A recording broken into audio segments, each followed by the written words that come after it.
Salvete Sodales. So let's talk about virtual assessment and some other things.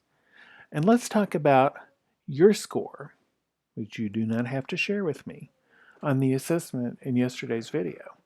Now, if you haven't seen yesterday's video yet and you haven't taken that assessment, or if you took it and you forgot the number, I'd actually like to ask you to pause the video, go take that, the comment, there's a link in the comments, and then come back. So if you're still here, that either means I do not like following directions, that's okay, or it means I remember my score from yesterday, or it means I followed directions. I went and took the assessment and I know my score. All of those are absolutely understandable responses, right? But they're different responses. So I love this picture. This picture came with this template. And I left it there because I just love this picture with all the different things that are going on in it. There's that boat in the foreground with the green and the yellow, and it looks like eyes painted on it. I want to know about that. All the different boats, most of which are motorized, that are actually out in the bay. That, is it the peninsula? Is it the island in the distance? All these different buildings and the church on the top of the hill. I want to know where this is. And I want to know so many things. But one thing I do know, I know that wherever this picture was taken, that the different people involved have different needs. The person who owns the boat that's on the beach, their needs are different from the people who own that red and white motorboat. And their needs are different from the priests at the church on the top of the hill, right? And the people who live in the different houses, large and small, they have different needs too.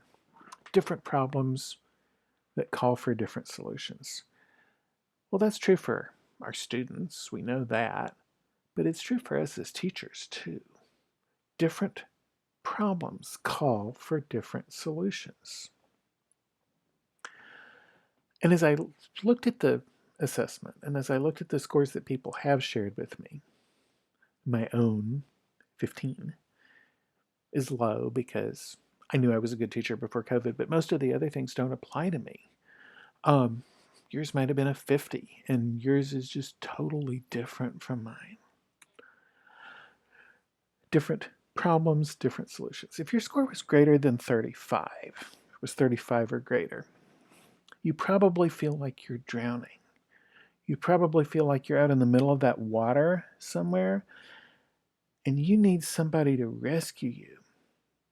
I don't know exactly what that rescue is going to look like, but we're going to put together a rescue party for you. We will not leave you to drown.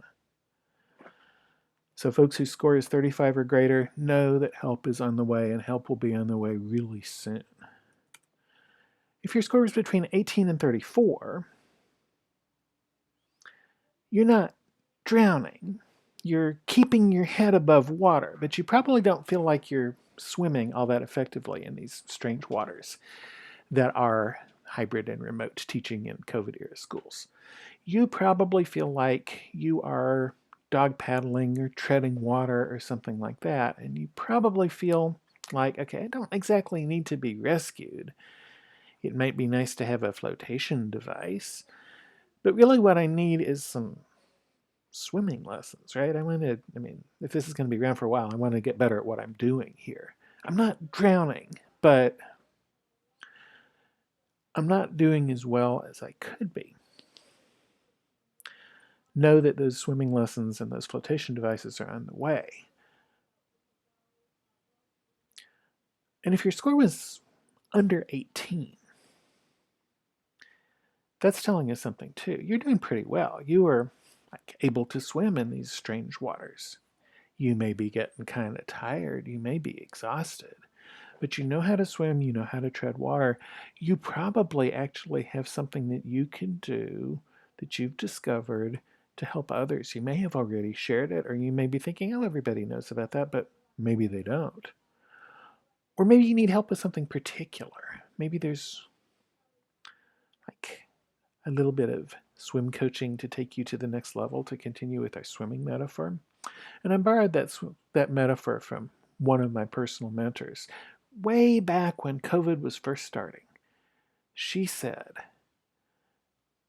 it's like there's this enormous shipwreck and everybody's in the water. And some of us are drowning, and some of us are treading water, and some of us are dog paddling, and some of us, she said, back in March, are like swimming laps around the wreckage. Stop doing that. You don't need to swim laps around the wreckage. You need to get to the island, she said. And that really spoke to me. I mean, all of us need to get to the island, right? We don't need to stay in the water unless we want to stay in the water. If we're in the water, we need to not drown. So help's on the way. That's the good news. What will that look like? It'll look different for different people. How will we figure out what that help looks like? This is where I need your help. So, if you feel like that lighthouse is calling you and you want to be that lighthouse, and you're saying to yourself, yeah, I need that, get in touch. Let's talk about what we can do to be a lighthouse for others.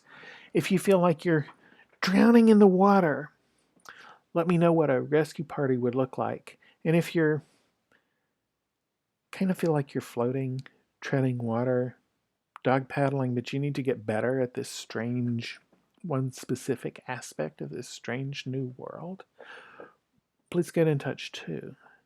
Because we can't do this work alone. We can do this work together. And it doesn't have to be difficult, and it doesn't have to be complicated. It doesn't have to be that hard.